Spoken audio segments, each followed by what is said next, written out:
Hey everybody, welcome back to another episode of the Gamers Lounge podcast. My name is John Meadows. With me as always is Nathaniel, Robert, and Matt. I really enjoyed that that nightly news entrance there that Nathaniel Turn to had. the That camera.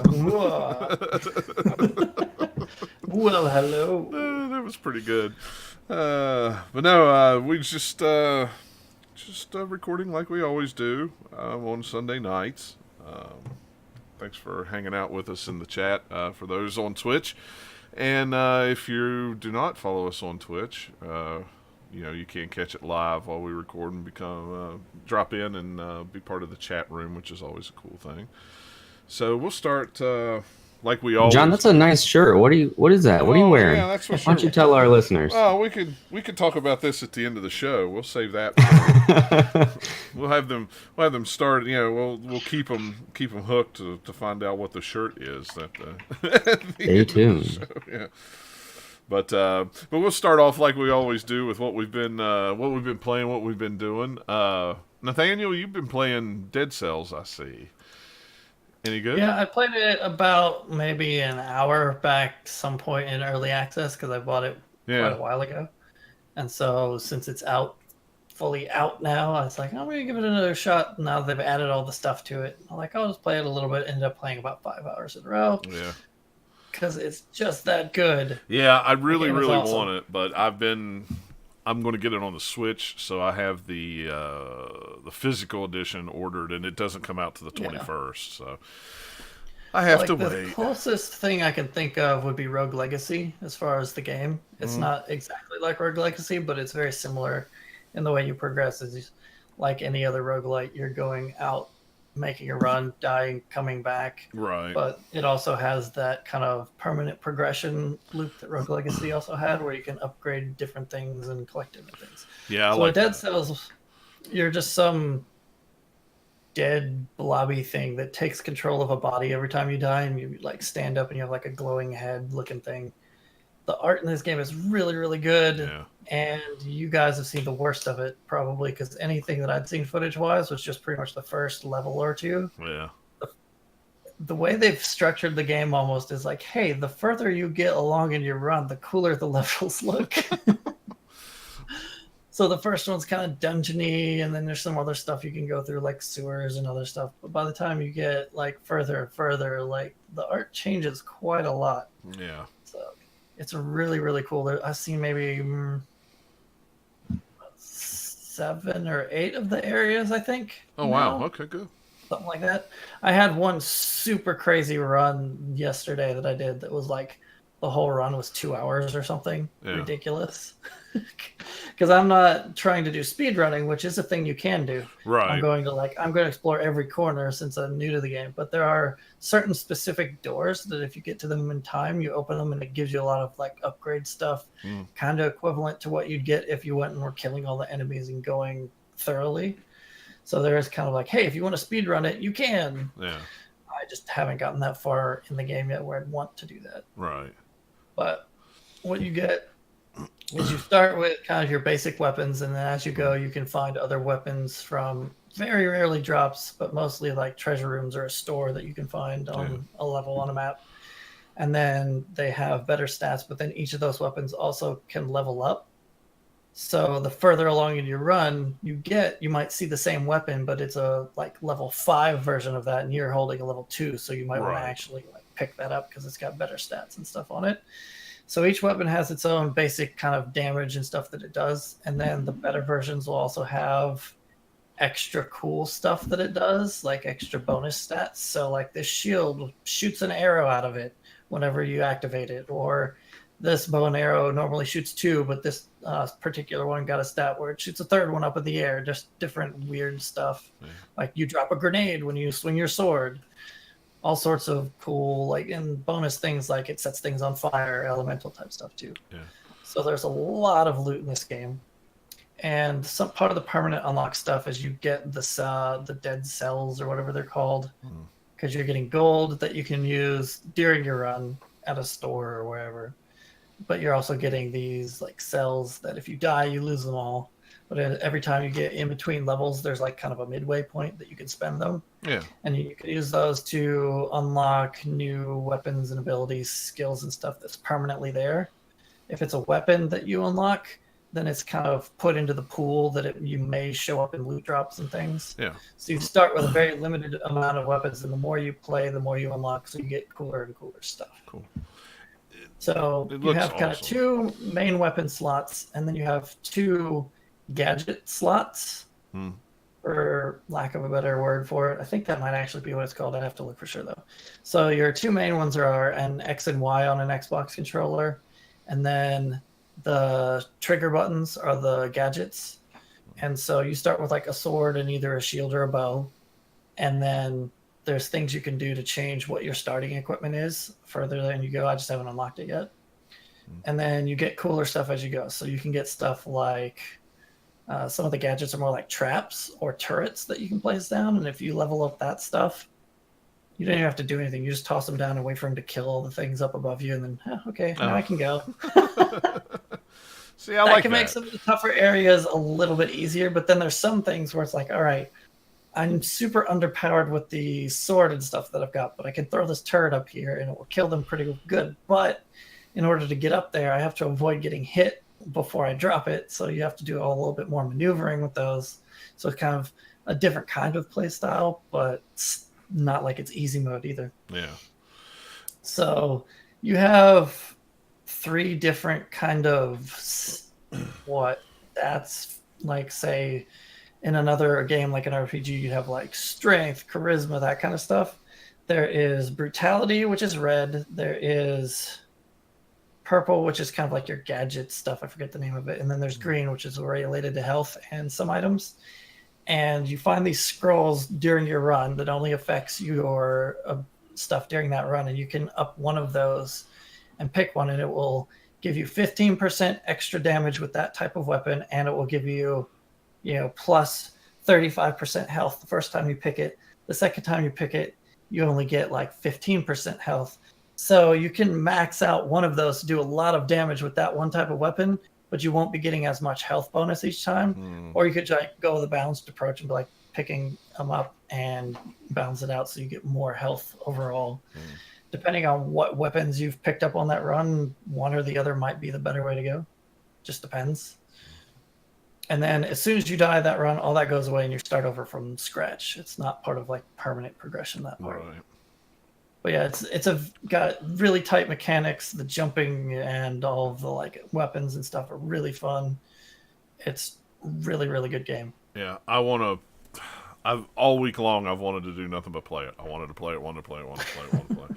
But it's like, nope, I gotta not buy it. I've got it coming on physical. Just hang on. And but the trouble It's is, one of it's those- like, ugh. Yeah, it's one of those games that's like, all right, just one more, Yeah. more. Oh man, I was so close to doing this time. Just one more, and then by the time you look at the clock, you're like, oh wow, that one more turned into several hours. We got a review code for the PS4 version, and Ryan reviewed it, and he gave it a perfect score. He really, it's really getting liked it. So. Good scores all over the Yeah. place, and yeah, it's wherever you want to play it, it would be a good place to play. Switch Yeah. would be good. I heard that one might have some chugging here and there, but I don't know. Yeah, Probably there's that's some fine. frame rate or issues or something that they're working on or something that's As long as it's that's not priority. too bad, it should be okay. But yeah, it is definitely a fluid game that Yeah. if it was hitching all the time, you would be like, stop it. I don't think it happens too often on the Switch. I've heard a lot of people say that Yeah. when it came out, they said it's there, but it's not that often. And it usually doesn't happen in like key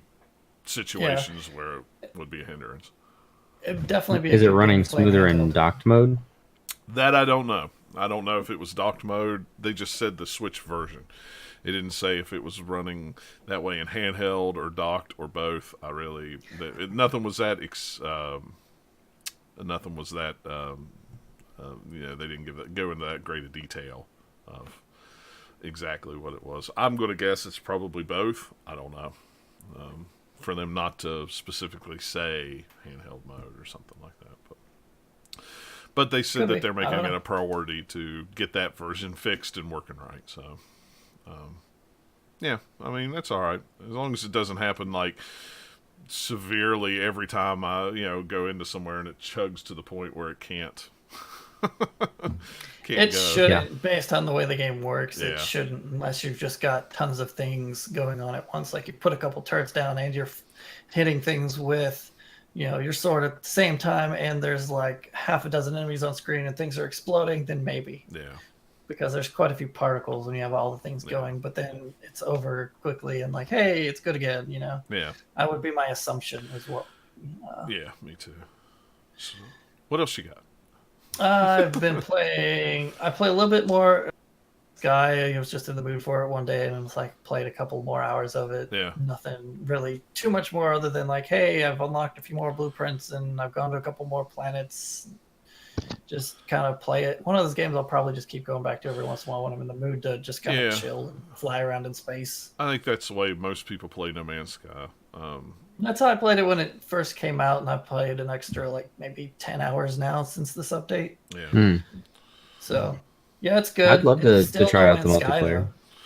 Yeah, I haven't not done that yet. I haven't either. I have not done the multiplayer yet. That's the one It thing. just seems like a good place to hang out and chill, kind of like It Sea of seems like Thieves, but in space. Yeah. Yeah. It'd be better once you've unlocked a bunch of blueprints to use, so like you could build your base because you start off with very little. And it's all very modular to where it's like, hey, here's a cool round room, or here's a floor for this thing, or whatever. You unlock them slowly as you go. Yeah. Get cooler stuff, but the things you start with are like, I can't do much with this. Yeah. Yeah, I haven't had my buddy that I usually play with, he's been working and I've been working, so we haven't been able to set up a schedule to actually get on the play to try the multiplayer. So. Or maybe do like co-op Sentinel killing squad so that they don't wipe you out immediately. Yeah, as soon as really. you kill like 3 of them. Gosh. Well, I was. Or you go to one of the guarded buildings that they have like these little robot dog looking things that as soon as you do anything, they're like, "Oh," and you're dead. Well, now they like chase you into space if you do one of the. I was reading an article. Well, or if read you a get it post or for something. enough on your like wanted level or whatever, I'm sure. But most of the time, it's like, "Hey, get in my ship and fly away." Oh, they can't find you. Yeah, well, this one guy was like, Hover drone. he made a real big Twitter post. It went long and long and long, so because he could only tell his story in 240 characters at a time.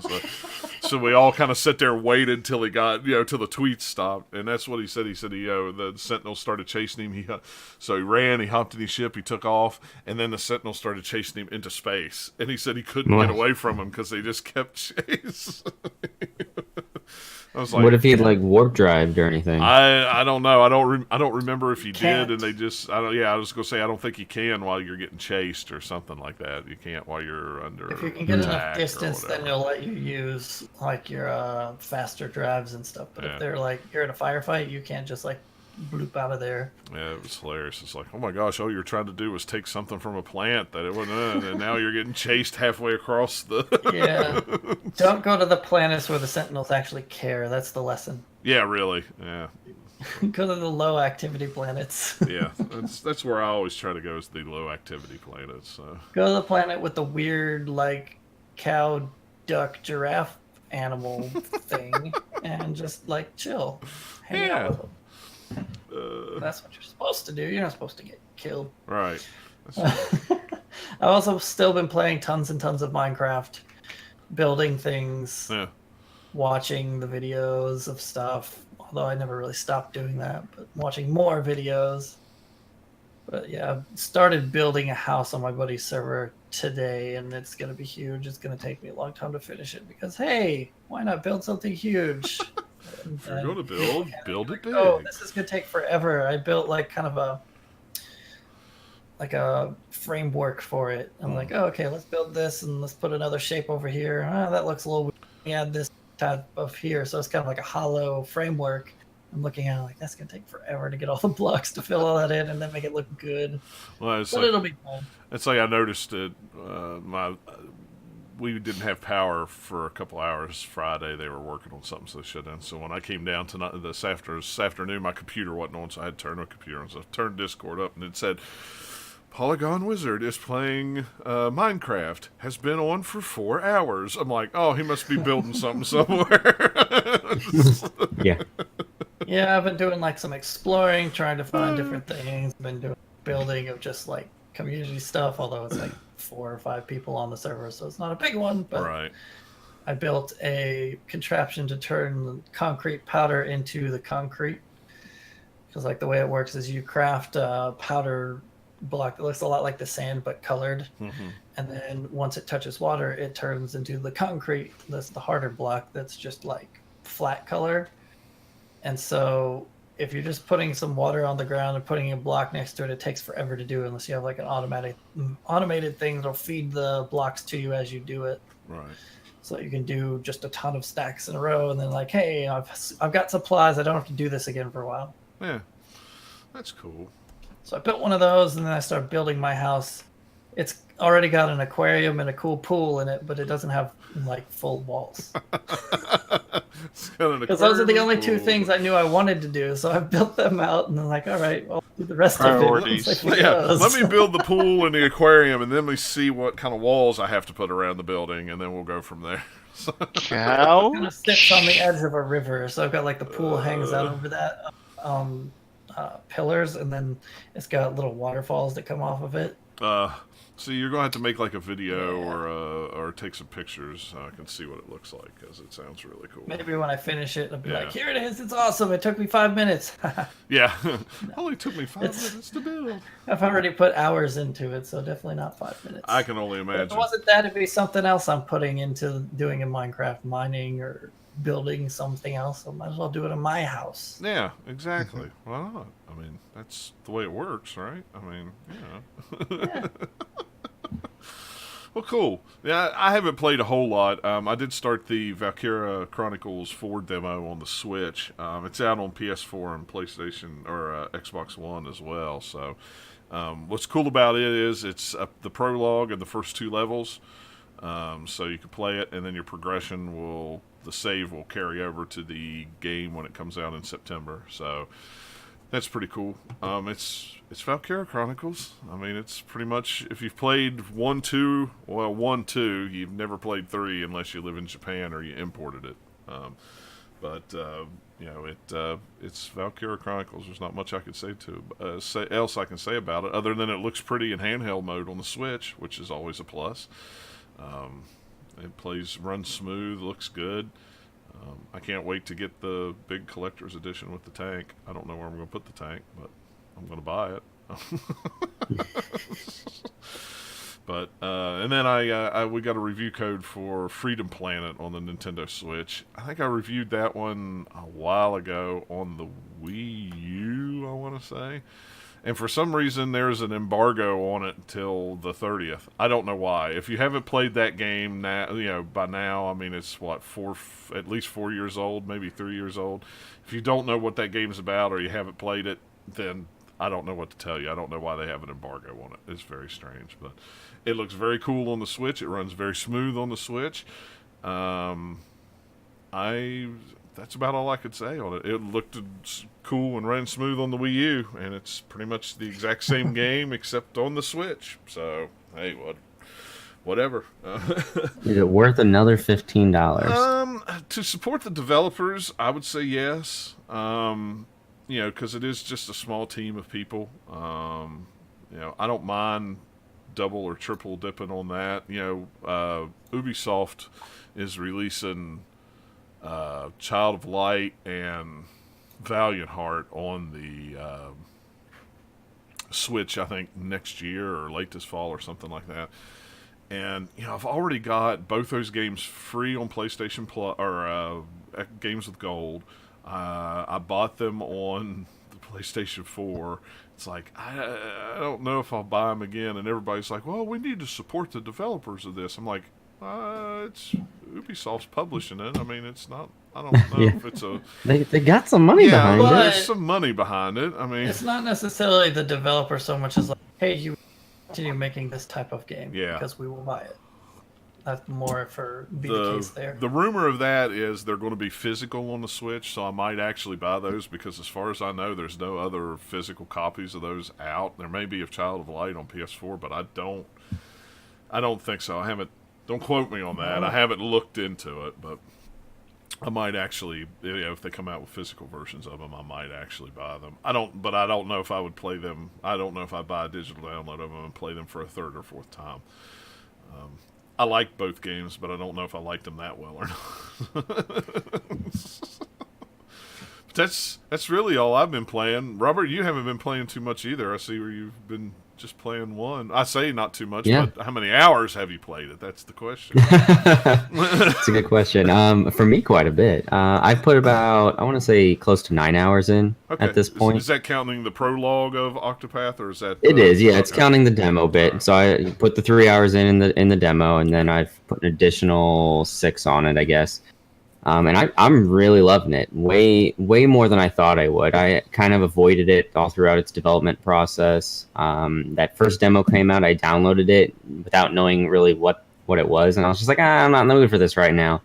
And then when I heard that the prologue you could then transfer over, I was like, sure, I'll give it a go. And I fell in love with it from the prologue. And it's more of that. I've been finding it super relaxing, and I didn't know that I was missing this type of game, but absolutely is filling a void for me, and I just can't wait to get a day off so I can keep playing it. Did you never play the original demo when it came out? No, I downloaded it. I booted it up, and I was just like, I don't really feel like reading this cutscene right now, and then just turned it off and deleted it. That was when you wanted to play it, because the developers, after you played it, they sent out emails. They wanted your input on it. They wanted to, really, they took a lot of community stuff from that and incorporated it into the game. That was the one that's that you really wanted cool to play. Was that? Well, I'm happy with what the community members did with it. Then I suppose it's fantastic, and I've got my full party right now. I got 4 people. I'm on my way to a 5th, and judging from what I can see of the map, I'm going to be hitting some chapter 2 stuff. Once I go north, I started with Ulberic, I think is his name, the knight. Yeah. And from there got Primrose and the thief and the guy who makes potions. I don't remember his name either. But anyway, I don't know any of the Bob. guys' names because I have not played it yet. So the stories are actually really good. Like they're not like super deep, but each one of them is entertaining. And as I'm going through, I'm really digging it. Yeah, I haven't played it yet. I got hooked on some other games when they came. There was like 3 or 4 games that came out right around that, and it was like, okay, I'm not ready to start a super deep game, so let me play these first, and I'll go back. That one actually may end up being my late winter game. I don't know. We'll see. Depends on how much I get sucked into Red Dead. So yeah, I actually had no intentions of picking up Red Dead, and then I sent the trailer to Michelle, and she was just like, yes, I want to make a horse my friend, absolutely. And I was just like, son of a gun. Oh yeah, that's co-op with a buddy all the way. We've already sat down, and he's taking vacation time off, so when that game comes out. Have any of you guys played Octopath yet?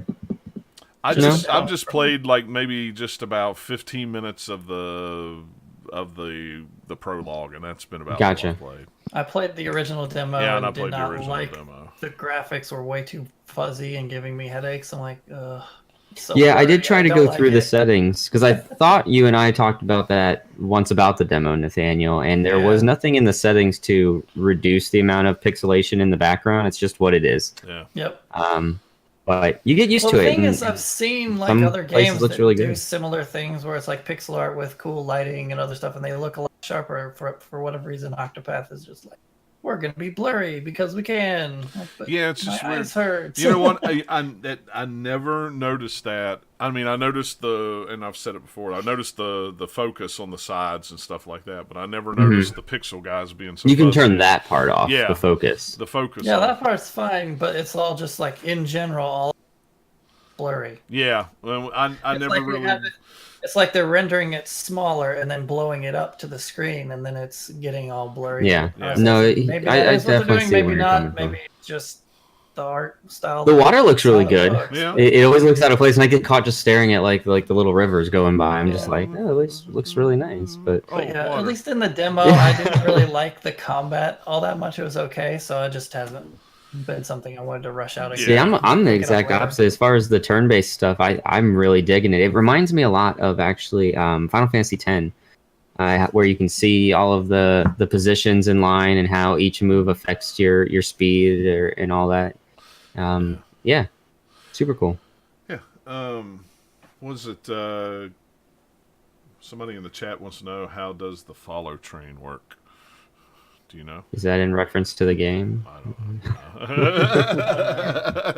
know. Maybe because Maybe. they follow who you're going. Maybe. And like all the party members follow along behind whoever you're. Oh, I see. I mean, it's just the 4 people you have in your party. I actually have 5 people following me throughout. If you are in the middle of like one of their introduction story missions, you will only see the main story person.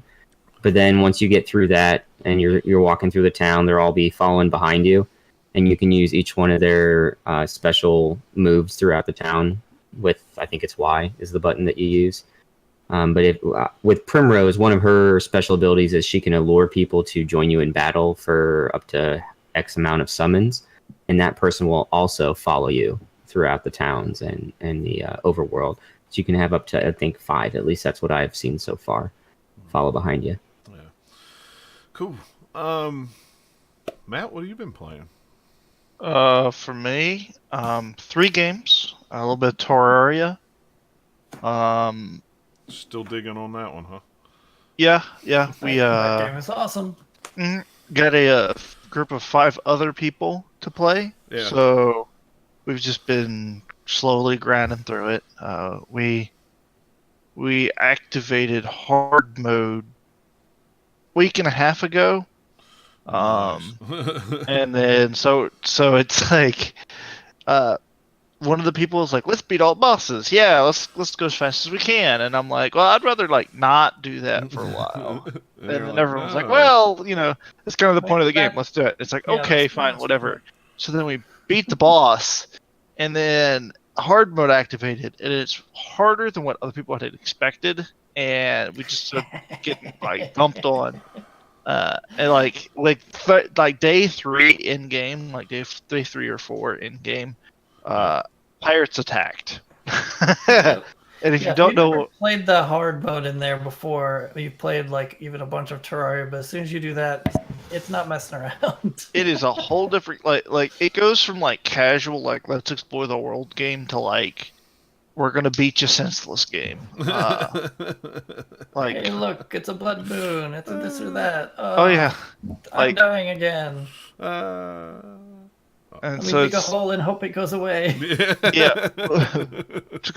And you can't even do that because now they have like wraiths, so they're like, oh, if you Yep. build a hole, they'll just like and just kind of like go in after you. Yeah. But that's been real fun. We've slowly been grinding through that. Then what else have I been playing? I've been playing a game called The Hunter, Call of the Wild. That's just a relaxing game. It's exactly what it sounds like. I was gonna say, is it a hunting game? Is that what It's that a is? hunting Okay, game, All yeah. right. That's what I wondered. If you like the old Deer Hunter games, this is that. Gotcha. Except with more animals. I would say it's before. It's like the hunting games before they got into all the crazy like Expedition Dangerous Now Hunt 7, Yeah. and it's like before they went like arcade shootery and were like just like actual hunting Like the old games. hunting games on the PC from the early 2000s, where you just kind of Yeah. and they just kind of walked and you went boom. Hey, Yeah. shooting Like- gallery. It's slightly divorced from that.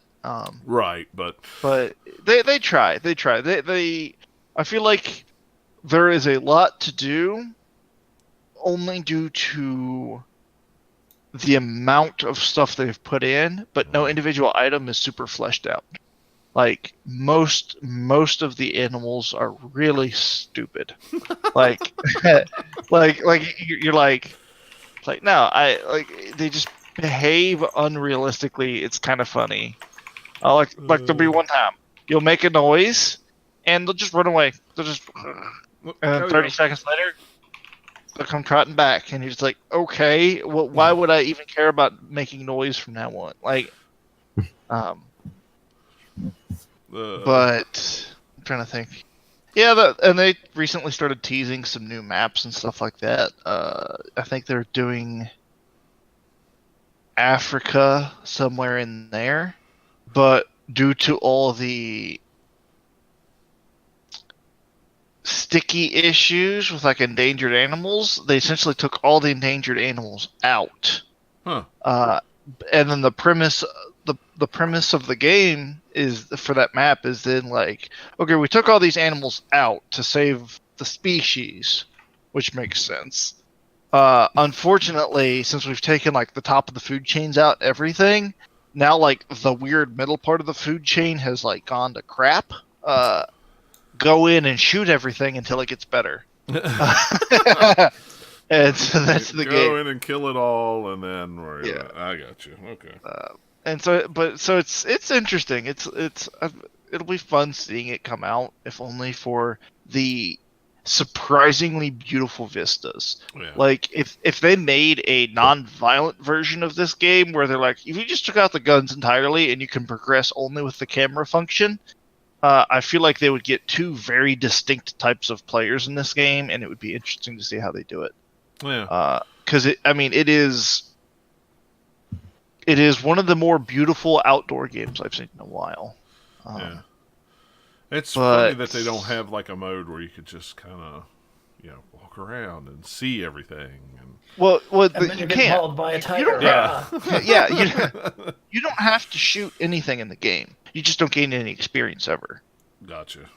And so you can just and they have like a built-in camera function with a zoom better than like any of the binoculars you can get in game. So you can kind of use that to cheese slightly, but but you can also use it to like go in and just be like, here's a cool background I pictured, and Yeah. since like it's a really beautiful vista of a mountain with a lake sunset thing or whatever. Yeah. Cool. But yeah, and then the last game I was playing was Overwatch. Finally found a 6 stack for that. So it's a completely different game once you find that 6 stack. Yeah, I bet. It's because before you're playing with a bunch of weirdos from the internet, and then you're just kind of like stuck in this weird quick play loop and Yeah. like casual loop, and you're just like, ugh, why does everyone always pick the snipers every single time? Like there'll be games you play in, and it's like there's 2 actual snipers, and then there's a healing sniper, and then there's like a healing sniper-ish person, and there's a game where I've gotten all 4 of those in a group, and then they just sit way in the back and do nothing the whole match, and you're on attack, and so there's like 2 people willing to go towards the point, and everyone else is just kind of in the back, just kind of waving at you like, I'll help you throw rocks from back here, and and the recent endorsement system. Before you could get into those things, you could see this is clearly going to be a rough match. I'm just going to quit now and not waste my time. You do that, all is well. Now, if you do that, you lose ranks, and every so often they give you more loot boxes. And now that, since you can buy loot boxes, it's actually a small monetary value to just never quit matches, because it'll directly like take you down the level so you get less loot boxes, blah blah blah.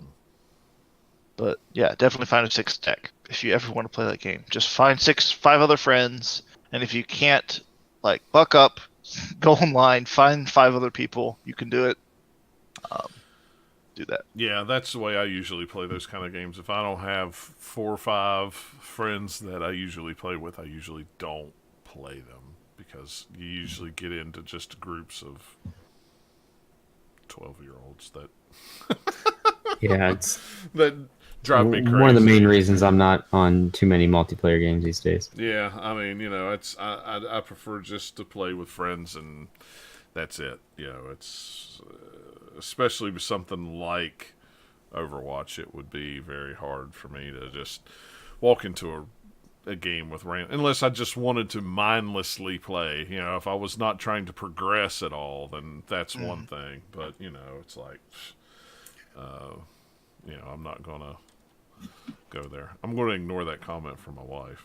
That's funny because I thought the exact same thing when I saw 4 of us on here.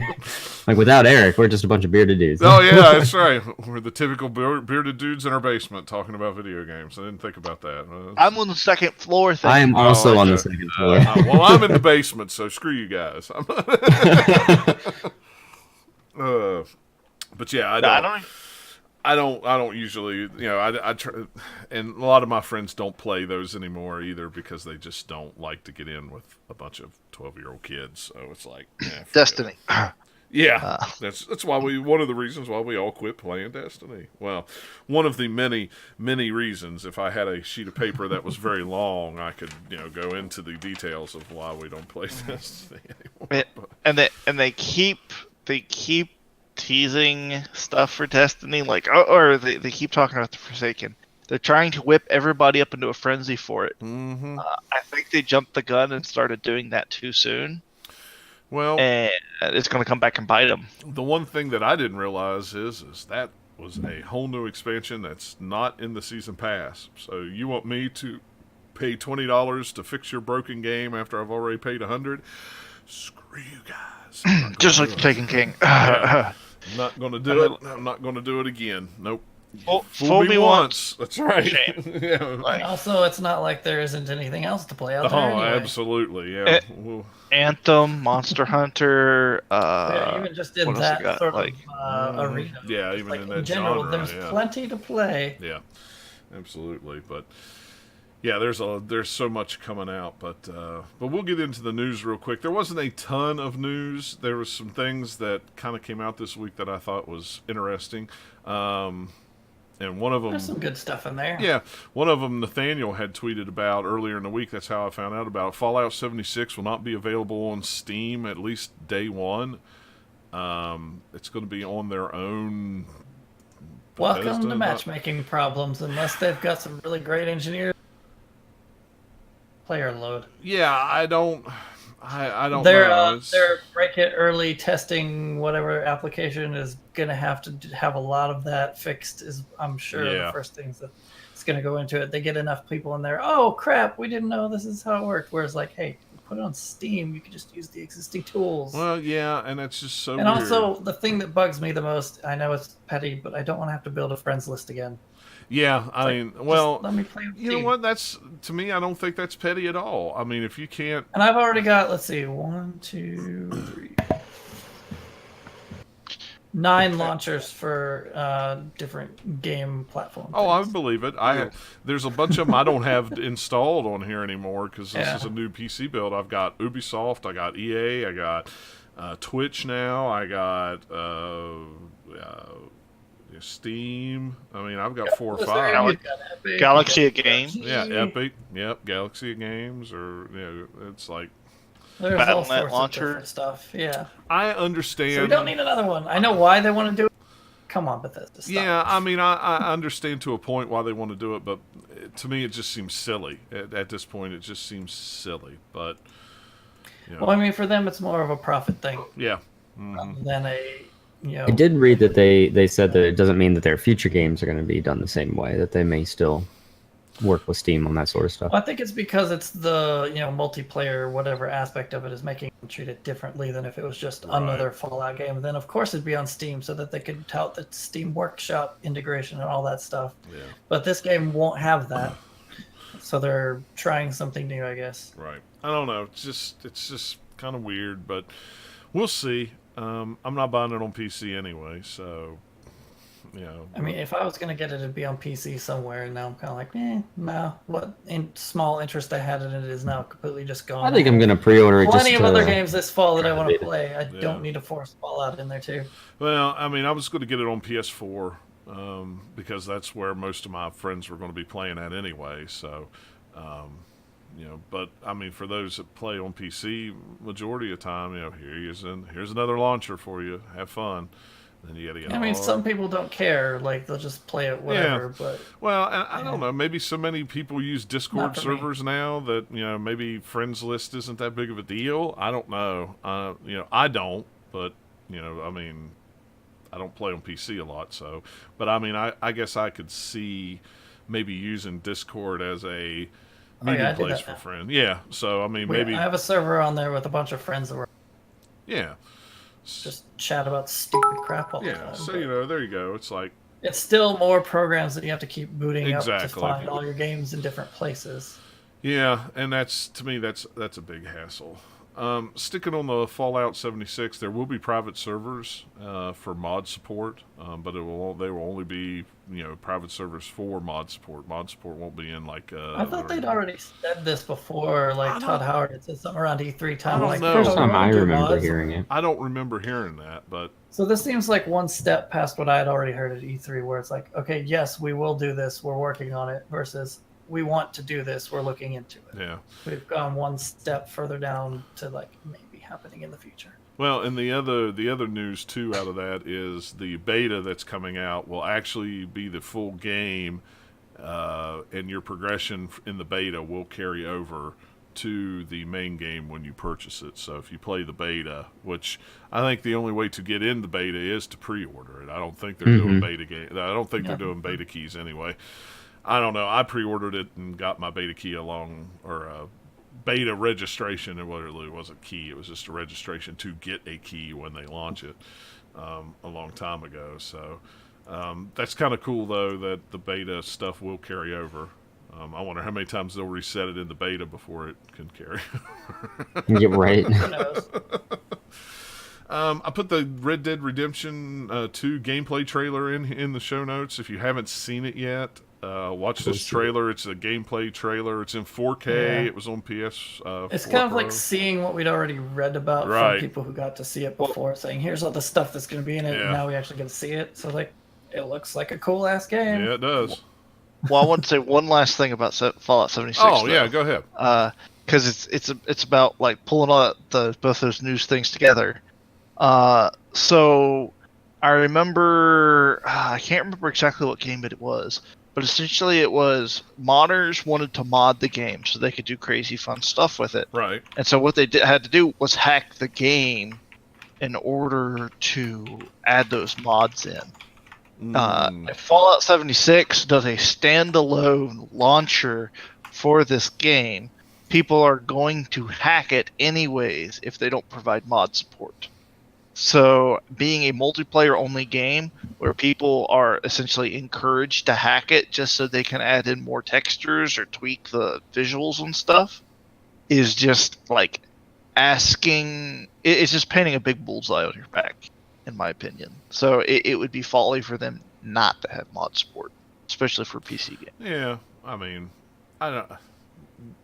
The mod support in Fallout, the last Fallout game, what was that? Fallout 4, I guess.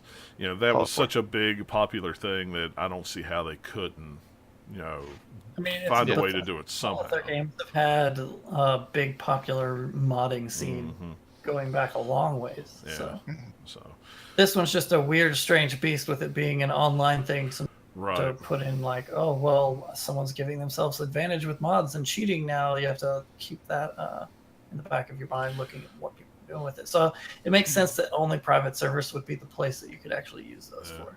Well, we'll see. I guess we got probably. I'm guessing that see that game comes out the first part of November, so I'm going to guess probably first part of October is probably when the beta will probably start, somewhere around in there. They'll probably run it 2 or 3 weeks, maybe a month. I don't know. So we're not too far out of that. I mean, shoot, we're almost in September now already. Yay, winter's coming. Yeah, we're almost halfway through August. I'm fine. Or- It's not quite Winter? there yet, You but mean we're getting there. you mean Texas slightly hotter or slightly less hot than normal? I'll take that. Yeah, it won't be fall weather for us here until like November. Yeah, well, we'll get it. We'll get it a month before you guys do. So, but anyway, the Red Dead Redemption 2 trailer. I watched it on my phone the morning it came out because I wasn't near a computer or wasn't near the house. So then when the game actually, or when I got to the house, I actually pulled it up on YouTube on the 4K TV upstairs and watched the 4K video of that game on the 4K I need to do TV. that.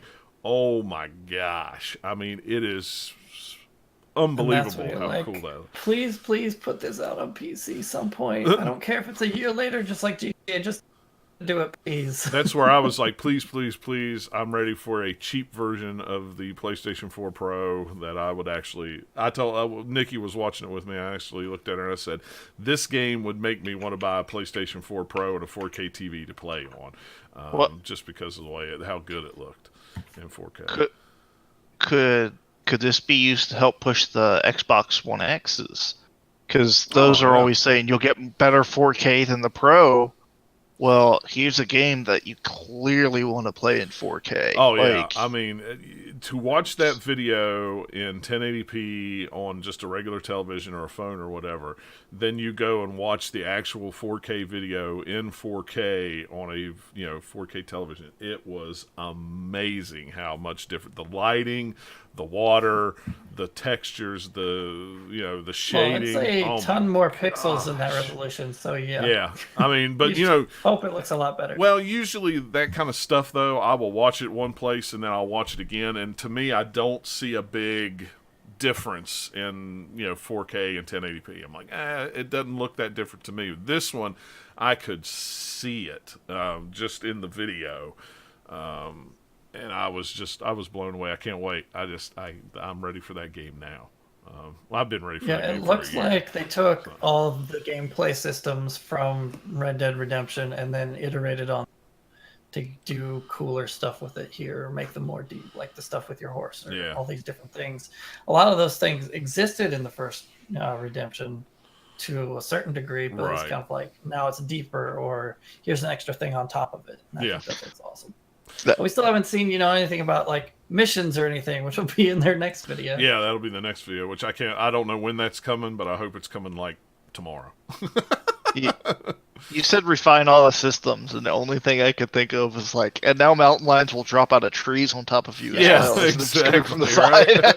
And then there's going to be an achievement / trophy this time. Instead of having to kill a bear with knife only, it's just with your fist. You got to punch a bear. Yeah, you got to punch a bear. Are they going to have a Manifest Destiny achievement for this one? They've got to, right? Who no. knows? So you guys know what I'm talking about with that, though, right?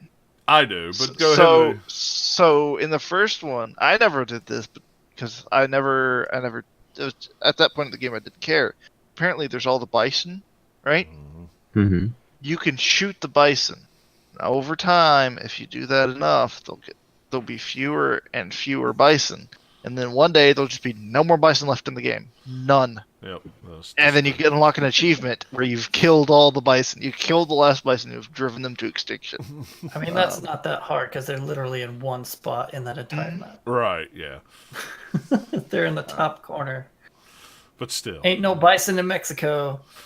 No, that's true. So, Discord will be launching a beta for a store. It looks like it's coming to Canada first. The beta will be, but they're going to do a Steam-like store in Discord, where they will have a selection of games. But apparently, there is also going to be some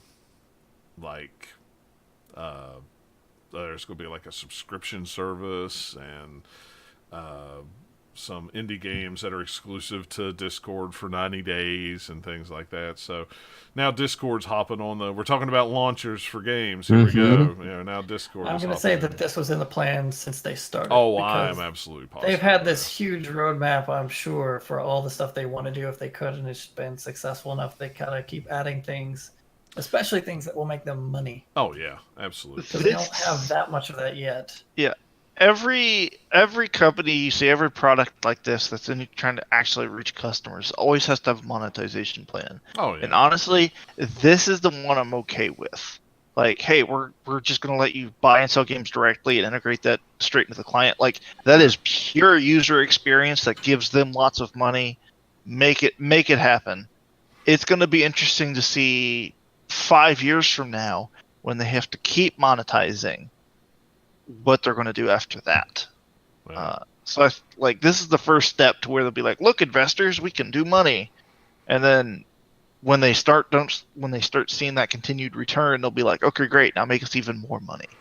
Well, the subscription thing, it kind of interests me. It's going to be $4.99 a month or $50 a year. And it says, according to the article, it says the launch of the store will come twofold. Discord Nitro will get an upgrade with a selection of games curated by the Discord staff themselves for subscribers to have full access to. Be interesting to see what games will be in that subscription based service. If it's really some really cool games that I would play, I would be more than happy to do a subscription service for it. I do the Xbox Game Pass, and to me that is one of the best things that Microsoft has ever done. If they would have done that before, if that would have been on the books when Xbox first came out, Xbox would have been my first gaming console, and I would have just done that. Because there's so many games on there now, it's like, holy crap, I'd like to play this and this and this and this and this and this and this, and then I don't have to worry about buying it or taking my playing it real quick, renting it from GameFly, and I need to play it real fast so that I can get it out and get another one in and stuff like that. So, but it'll be interesting to see. I mean, I have no problem with Discord doing this. I mean, everybody's got to make money to keep the lights on, so. Mm-hmm. At least go this route with it instead of just saying we're going to charge you X amount of dollars a month to use Discord. I mean, they already have that sort of you can subscribe to them or whatever, give them money and get a few goodies and stuff out of it, but you don't have to pay to use it. So if they put a store in there, sure, that doesn't mean you have to use it. Yeah. You still use it just for the rest of it, but exactly. I don't know. There's stuff about the interface of Discord that I like that I'm betting the store is probably going to be pretty nice. Yeah, it should be. Should be real nice.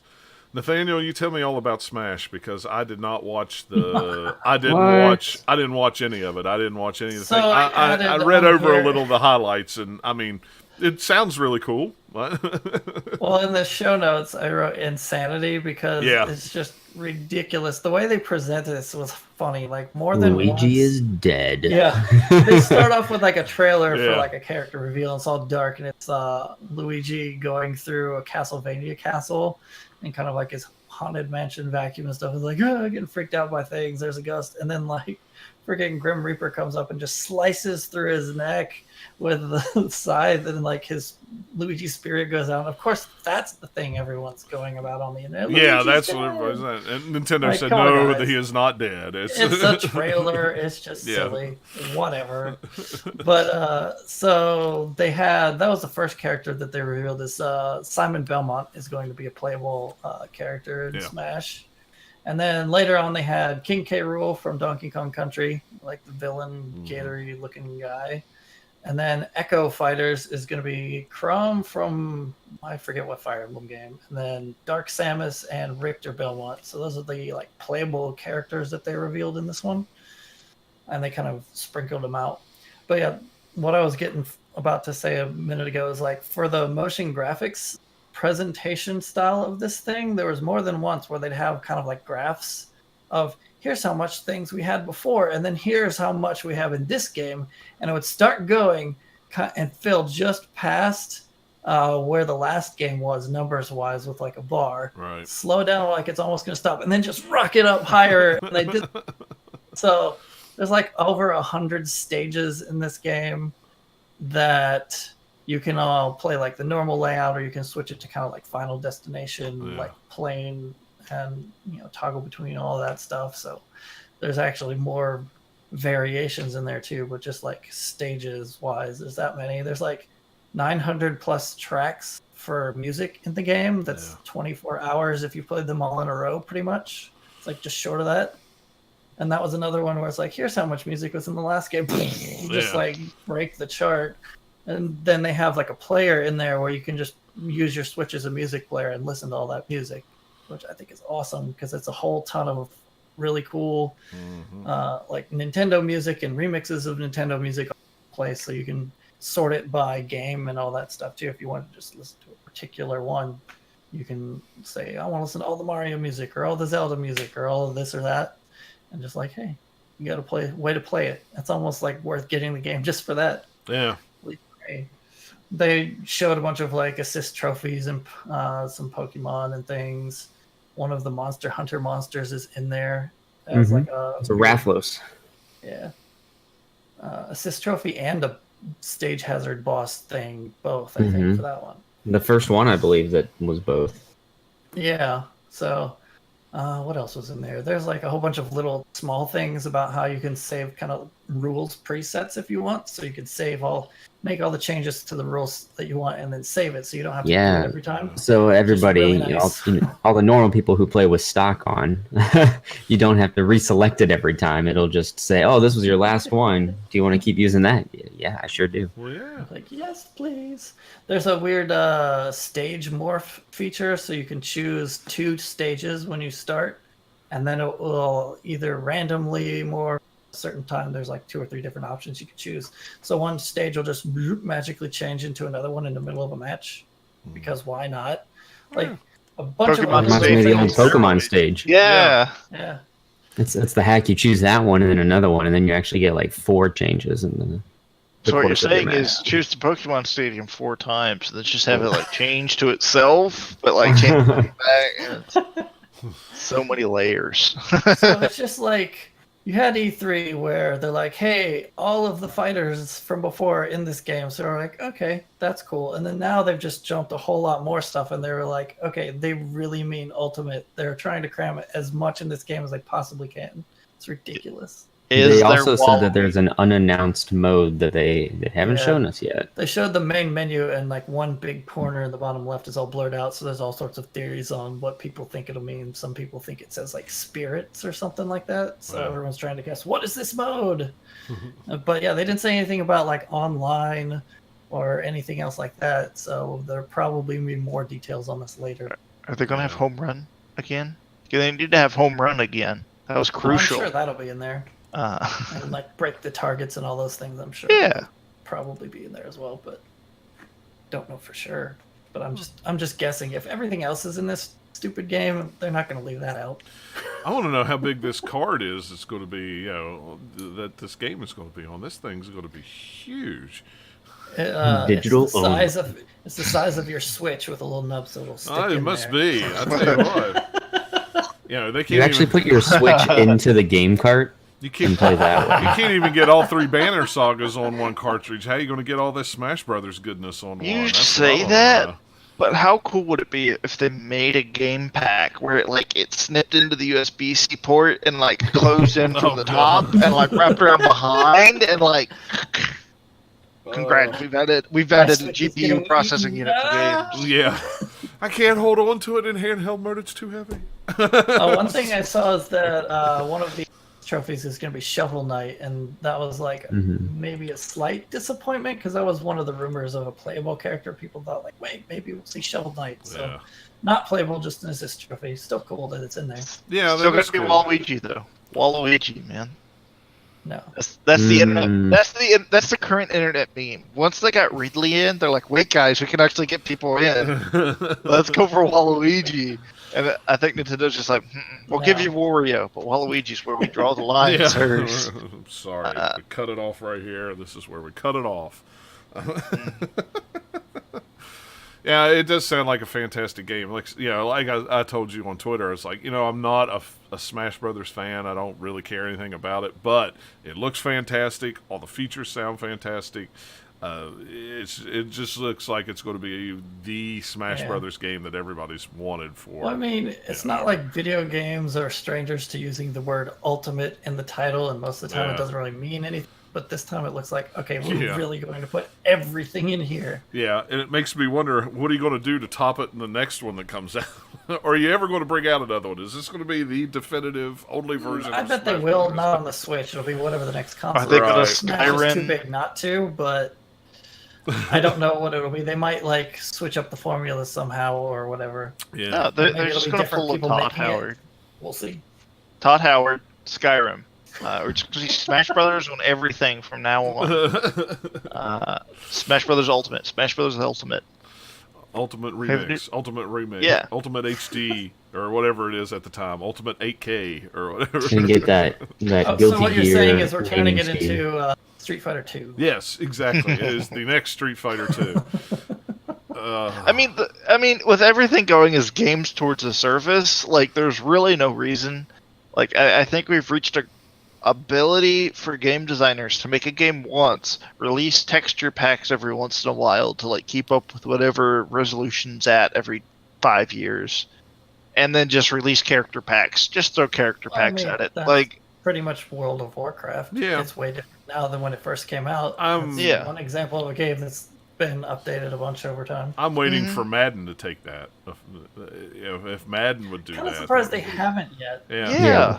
Well, Seems like It's been Well, taught for years. It's because they even though they still sell 14 billion copies of that. I think the first time that sales actually super dip, that's when they'll go to that model. But until that Yeah, time, I maybe, don't but think- big companies like subscriptions, man. Yeah. So Oh, if you could subscribe to it, And you know They what? want to get your I money would like, do it. oh. I mean, I would do it in a heartbeat. Just give me some updated textures and team colors and uniforms and roster changes and maybe some new features and this and that. I would totally hop on Madden and just pay $20 a year, $30 a year, Yeah. whatever. they could do it the same way they do now, as far as once a year they will have a big huge update that might have like features or whatever in it, and then other times it's just smaller updates to like this player got traded to this team, so now Yeah. he's over there, all that kind of stuff. Yeah. it's only roster updates after a certain point though, and you could be like Right. $5 roster update. Yeah. Give me $5 to like unlock all the away uniforms. Give me $5 to unlock all the like breast cancer awareness uniforms, because Yeah. everybody has that now. Yeah, Like, they always do that like you- once. yeah, and so you can just be like, oh, here's a year, here's this. Oh, you want to play with the 2018 roster that has this like new, better player than everyone else? That's a $5. Like, Or Team A moved from like Oakland moving from Oakland to Las Vegas. You could pay this update. You could buy this update that makes this move and does this and that. Yeah. I don't know. At some point, people got to stop by Madden, I would think, but I keep saying that and they never do. So I think they're just waiting for the lawsuits to settle before they go back to doing it with NCAA as well. they've already settled Speaking the for- lawsuits and they will never do it again. They've already said that.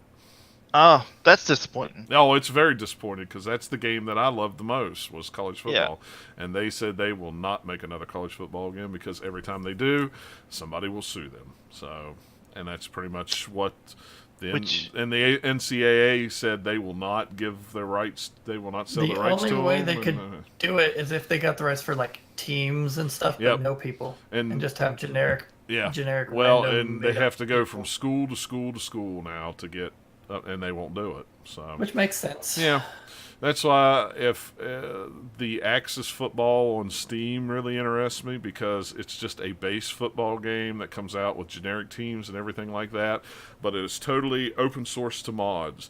So the community has went and taken upon themselves to make all the college football teams with all the logos, all the players, everything like that. And there's nothing nobody can do because the developers do not give the tools to the people to do it. They just give, you just can change team uniforms and stuff like that. They just have the option to upload logos and upload this. So, I think that is probably the only way you're ever going to get a college football game anymore or something. Well, it's interesting because technically there's still like they have to provide a way to take that content down if the content right owner requests it. So they still have to provide like DMCA access, but like I don't think they're required to do active monitoring for that at this time. No, so they it's don't. kind of like if it became big enough to where people would care, then I feel like they would start seeing lawsuits. But until then, it's just kind of like. I don't know. When it's just me and you doing it, I don't see how, unless they would go after that individual person. And They What- would. I You know don't- they would. Well, what are they going to get out of that person? Somebody like me that is not a multimillionaire. What are you going to get out of me by shutting it down? If it gets to a certain Nothing. point, they could shut it down by So- suing people, by so- making it a possibility. Yeah. So the college universities don't care about money because they already have you over that barrel at that point. Really, at that point, it's only them exerting the power over their own logo and just being like, "Yes, we can do this." Well, that and they don't care. And I'm because- speaking from experience on that because, like, I tried to get a T-shirt for a club back in college made. It's like, we're at the club, we have it approved through the university, and they're like, no, you can't put the like anything. You can't use our colors. You can't use the logos. You can't use the words Virginia Tech in front of your club name because it insinuates that you're a Virginia Tech whatever. It's supported you can by the use, university. Yeah, it has to be at Virginia Tech because that is saying your location, not that your affiliation. Right. And it's like, Well, like, come on, there's like 10 people doing this. Yeah. Like, just let us have our T-shirts. But- Yeah, but if you let you guys do it, then you have to let everyone do it. Yeah. So it's got to be a blanket either way, whatever your policy. I don't know. The whole NCAA thing's weird anyway. I mean, we could get into a whole discussion about athletes and schools making millions and millions and millions of dollars off the back of athletes who, yes, they get, they need, or they get, money from, or they get scholarships, but still the university is making millions of dollars every year. And it's all about, we have to keep them amateur, still like loopholes that they always like try to go through. It's like, Yeah. no, come on. Mm-hmm. You're still exploiting people. Stop it. Exactly. Last story that I thought was really interesting when I got up one morning. Did IGN plagiarize a YouTuber's video Yes. of Dead Cells? Yes, they did. Yes, they did. They absolutely 150% did. The author who did it at IGN company did. Yeah, the And he was- company. And I don't hold it against IGN. I mean, because you're just an editor.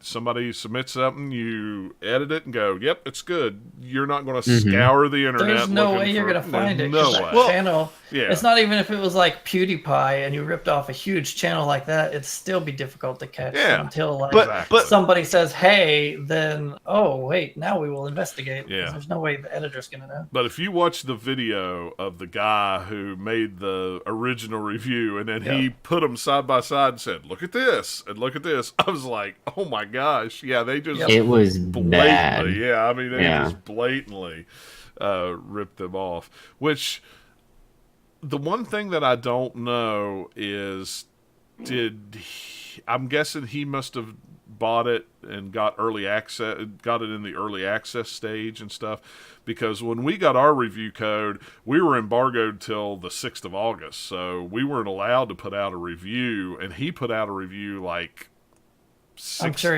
because it's been 6 days. early access Yeah. for a long while. So I'm guessing he must have not have went through the channels and such to get, he must have just did the early access and then Anyone who had the early access game could put up a video on YouTube. exactly.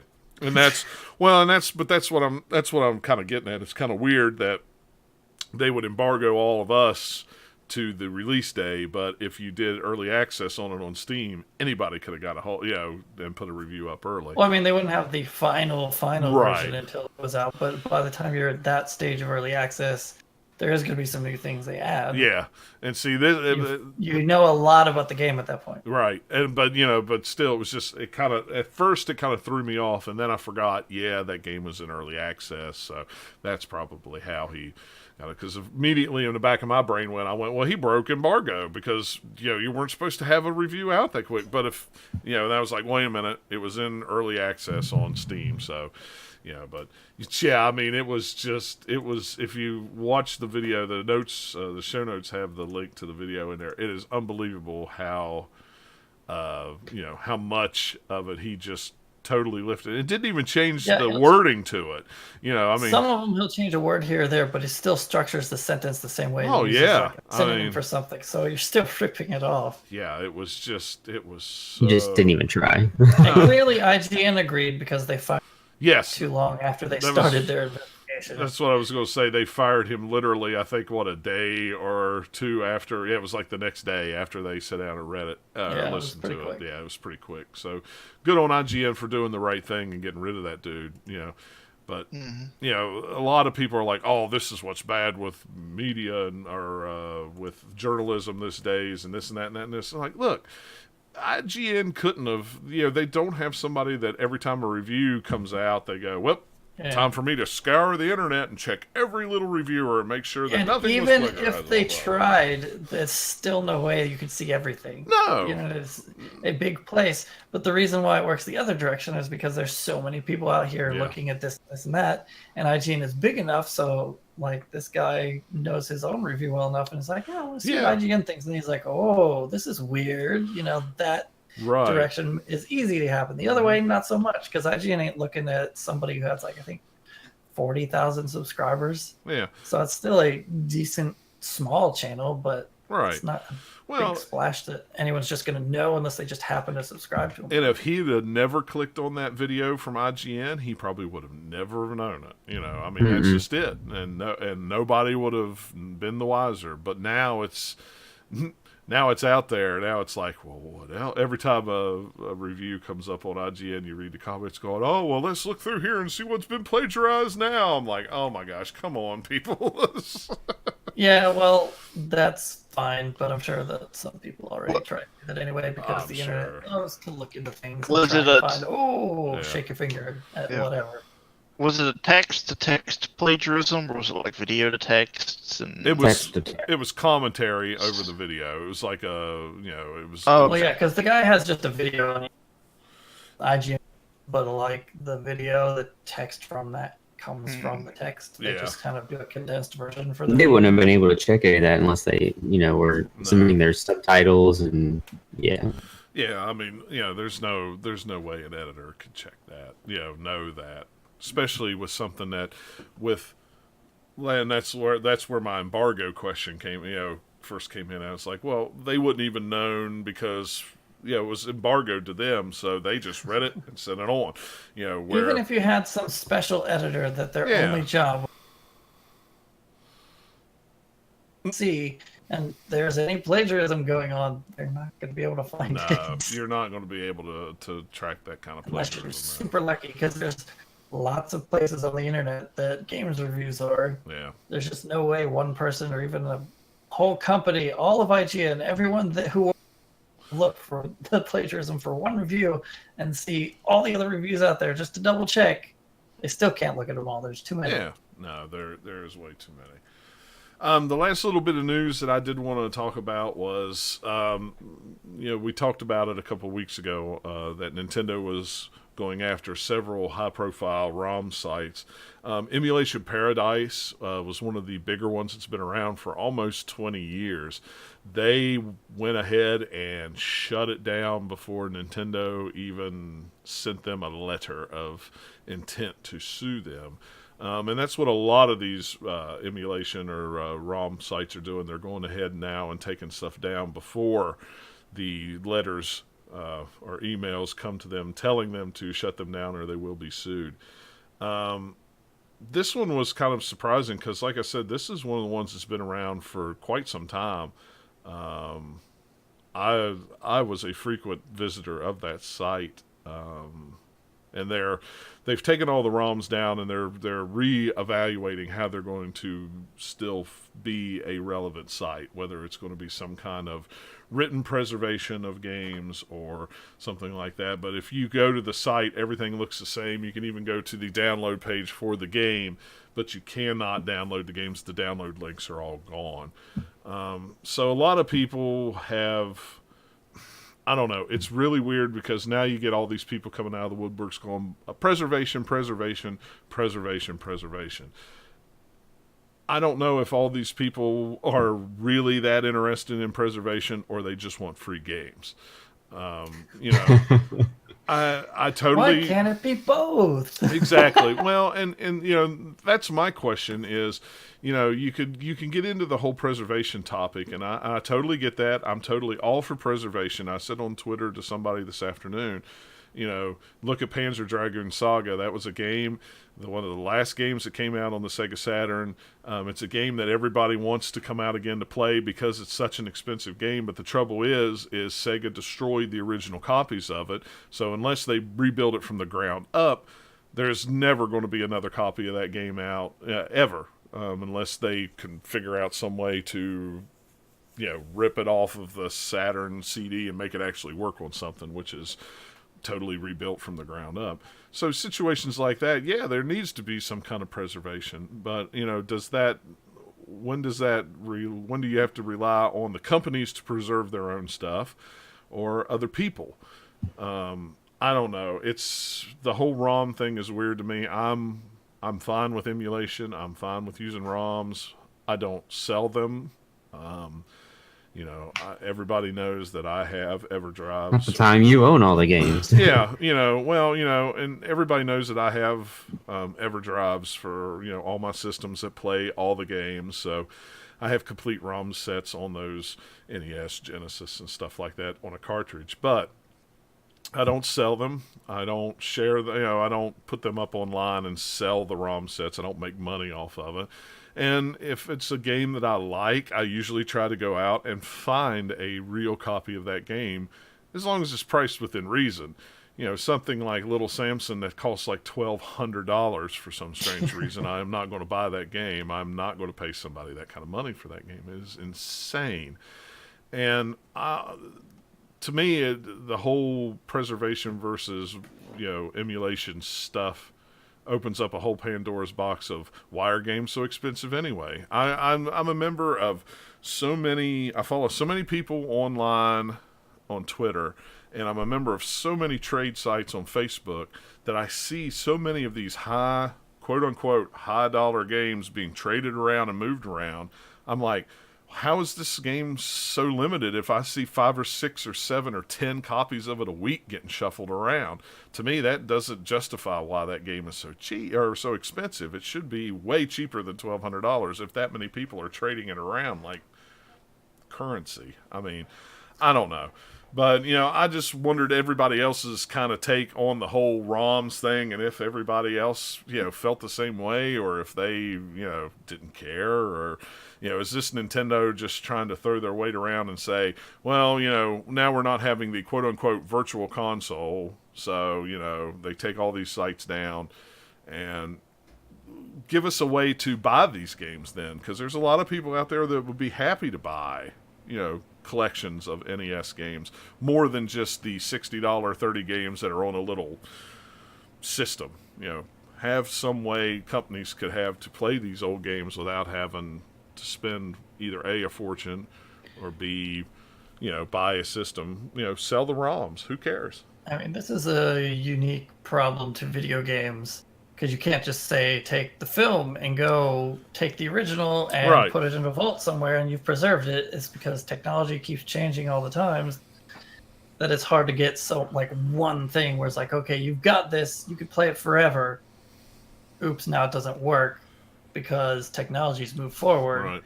Because one piece or another, like your display, your system, your whatever, does not work with it anymore. So it's kind of this weird gray area where, like, yes, technically you shouldn't be doing all of those because companies can throw their weight around because they have the right to. But yeah, a lot of these games without it would just disappear too. So Yeah. it's kind of this just weird area. It is very weird. And always has been. Yeah, but I mean, I've got a stack of games right here of Saturn games that these were the last bunch that I downloaded before I even knew Emu Paradise was going away. But, a lot of these games, like this is Police Knots for the Sega Saturn. This game was never released in America. This is a fan translation of the game, so you could play it in English, which is awesome.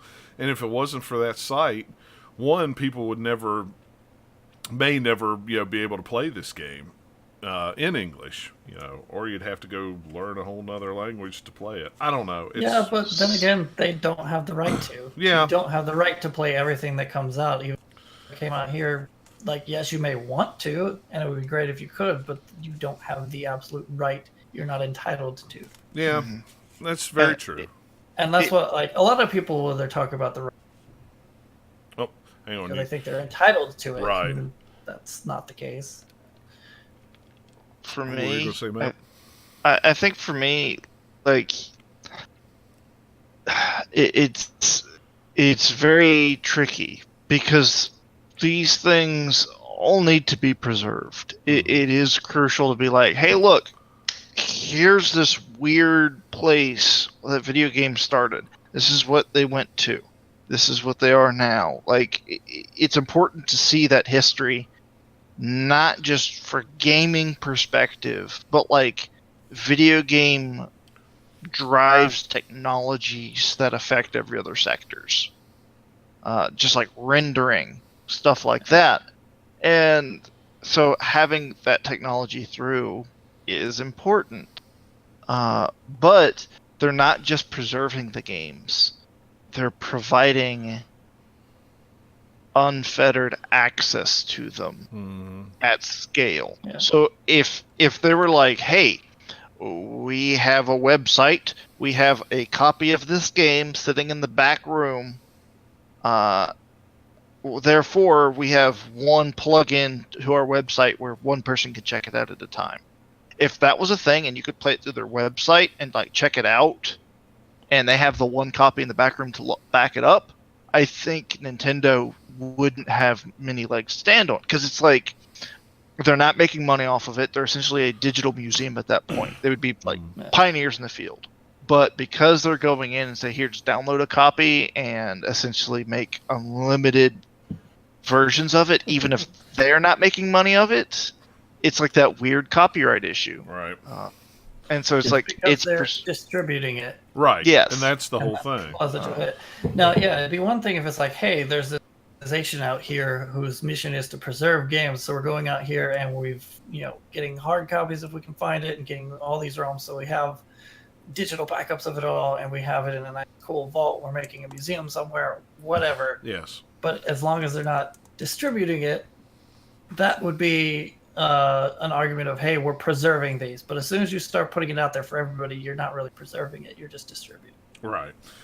I mean, if it's just a preservation argument, it's something that needs to be controlled, right? There needs to be some official thing that is in charge of preserving these things, like art, right? And it's something that, just for history's sake, that we should have access to see and observe. Maybe not necessarily have. I don't have a Van Gogh painting on my wall, but I can still look them up and say, oh, that looks great. I can see where this came from. Yeah. You could go to a museum that might have one. Right. Absolutely.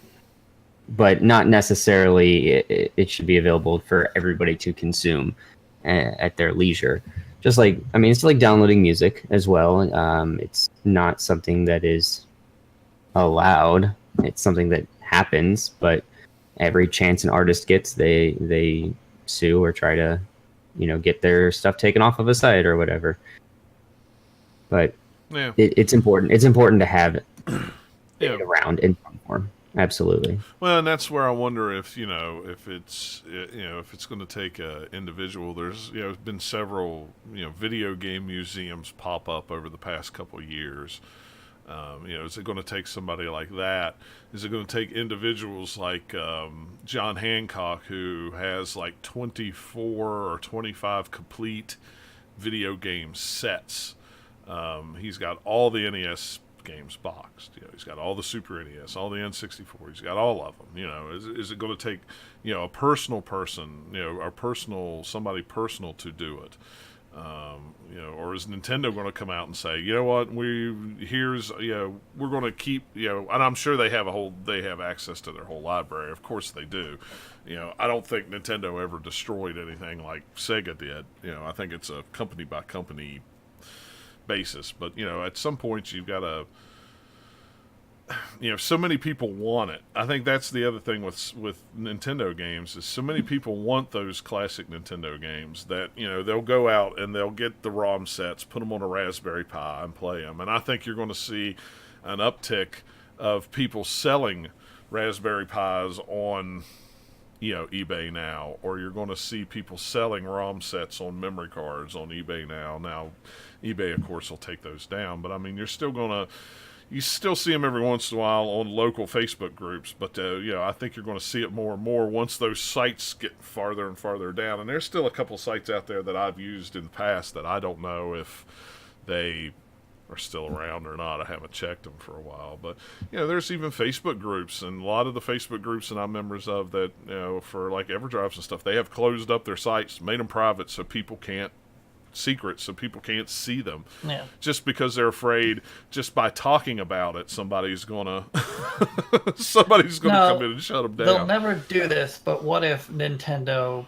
put out their own like ROM site? It would be like, here you go, here's Yeah. how you can play it. You have to do this, this, and this. But that's way more than Nintendo's ever going to do. But if there was an official way to get ROMs, that would be really cool. Yeah, it But would no one's be. ever going to do that. Even if you're like, hey, you're still buying them And I would pay for them. from them, Yeah. and Nintendo would get money, Yeah. that would be awesome. But nothing like that exists. So I think a good question is, why are they doing this now though? Like people were doing this for Nintendo years. Do it all the time. Nintendo does it all the time. They go in waves. They'll do it, and then in a couple years they'll let it go, and then they'll come back and they'll hit them again, and then they'll let it For go. ROMs, Yes. specifically, or copyright infringers? Because I know ROMs. they've always been about copyright people. Like, oh, YouTube, Twitch, don't stream. Like, Usually Like, it's about any form that they're protecting their brands and their property IP, they'll do it. So if it's copyrighted, Yeah. any other form that might take, Nintendo really likes to protect their stuff for Yeah. good reason. and well, Same as like what Disney would do, or any other big company that has big brands that many people love. They're gonna have to protect it, or else they don't get to make money. yeah, and Yeah. Nintendo does it every 5 or 6 years. They go through and they hit a bunch of people. This time it's just Okay. they've went after the big people. Yeah, like I said, Emu Paradise is one that's been around for a long time, long time, and they've never really. Now, why they never went to them the first time, before, which they didn't even go to them this time. I'd They be just- willing to bet that part of it is like, oh, we have money to do a little bit more of this now if we have to, because the Switch is so successful. Well, yeah, I think that's Maybe a that's lot a component of of it. Well, Or and- just because the Switch is successful, Nintendo's a little bit more visible again. Not that they ever go away. So, oh, well, we got to pay attention to this more. Or, hey, this executive got a new job, and this is what he wants to Right. push his agenda, cracking down on this. It could be any number of things. Well, and then the other thing too is they are getting ready to launch their online service that will have classic games, free Yep. for subscribers. So that may be a factor too. But Nintendo's Yeah. really weird about things like that, though. The DS has been out for what, however many years, 15, 10, 12 the years. I original don't know. DS, yeah, a long time. Yeah. Well, up until the new 3DS XLs came out, or the new 3DSs came out, you could not play Super Nintendo. They never put Super Nintendo games on those systems. Then the new one comes out and they go, oh, now you can buy Super Nintendo games on the eShop and play, but you have to have the new 3DS to do it. And it's like, well, modders have been playing games on the DS since the original DS loaded. Why are you blocking it behind the new console? And a lot of Nintendo fans take that to heart and see it as an insult to their intelligence, but That's just what Nintendo that's what chose Nintendo to do does. with their stuff. yeah. They can do whatever they want with their own stuff, and there's only so much that they can do, right? So they're going to focus on Yep. these things, and then one small team gets to focus on this small little side thing that not really that many people are going to care about in the grand scheme of things. So they only have so much manpower, just like any other company. Even if they're big, you still Yeah. only have limited resources. It's real interesting, and it's going to be a hot topic for a little while, probably. I mean, It'll be a warmish topic. It's not big enough that it's not like, say, microtransactions was the big hot button thing. Well, where no, yeah. EA did some, and some other companies were all like throwing them everywhere willy nilly. That got a way bigger splash than this ever. yeah. Well, in the retro community, it'll definitely. But yeah, in a certain community for sure, definitely. But I don't know. It's a whole weird thing. I think you're going to see a spike in retro game prices for a little while. People are already starting to gouge prices on eBay for games that were already high to begin with, and they're trying to sell them for 3 times their worth because now they're like, oh look, the emulation or the ROM sites are shut down. The only way you're going to be able to get this game is to play by the. But there'll be torrent sites. There'll be other things. There'll be things that Nintendo are not going to be able to control. But Well, yeah, you can't control everything, but Yeah. that doesn't mean that you try and control the easiest, biggest methods for everybody in there. Unless- so it's like, okay, Unless you're like, effectively you're shutting it down unless you're really, really, really dig. well, unless you're like Newman, and if you control the mail, you can control information. Newman. Anyway, that's all. I'm going to end it on that. But anyway, I don't have any other thing. Anybody else got anything to talk about? Robert, did you ever get your shirt in the mail? I sure did. Oh, I've worn good. it a couple times now. Gotcha. Well, that's what Robert was pointing out at the beginning of the show. Yes, I'm still wearing my Gamers Lounge shirt. I don't know why it took you so long to get yours. You ordered it before any of the rest of us did, and I think I ended up getting it the very next day that we had that okay. conversation. Well, that's good. So, but yeah, if you're interested in supporting the site and the show and everything like that, we do have t-shirt sales. Go to the Gamers, the-gamers-lounge.com. There's a big banner right on the top of the screen or top of the site where you can click, and it'll take you right to the t-shirt shop where you can. And there's also the link on our Twitch page. too, Yep, if you're there's watching. links on the Twitch page down there. There's all kinds of things. That's I put links everywhere where you could possibly see to get it. So, but other than that, I don't think there's anything else. Matt, are you planning on streaming this week or? Yes. Okay. I think I'm going to go back to Overwatch. Even though it's I don't know. I don't know what game to stream anymore. Stream Just 'cause whatever it's your like- heart tells you. Minesweeper. I'm streaming into a void at this point. That's okay. Stream Solitaire. Yeah, just be like, yo, I got some Leech Solitaire strills for you guys. Hey, Like- who knows what people want to watch? You know. That's true. I'm sure if I cranked out like the Windows XP pinball and just like I'm gonna play this for the next 3 hours, you could get some viewers purely because people are like, "How did you get that running? What's Yeah. going on?" Like, I want no, but- Ski Free. Stream that game. oh my goodness, that's such a great game. You I get want you to the end, stream it'll the get- original Lego Island. Oh, I never man, played I never that. played that either. I Uh, remember it, but I never played it. So good. and it's like I don't know. I feel like now it's like, well, there's Minecraft. Like I feel like Minecraft Dude. is the next evolution of Legos. Like. Yeah, like welcome to many years ago. Yeah, that's what I was Yeah, going to say. like, yeah. Well, Circa 2012. Yeah, I don't remember where were when you when Minecraft came out, Microsoft but- paid billions of Minecraft dollars is for still this? super Where were you? popular as Yeah. videos and streams, man. Yeah. Maybe not at quite at where it was at peak, but there's still lots and lots of Minecraft streaming going on.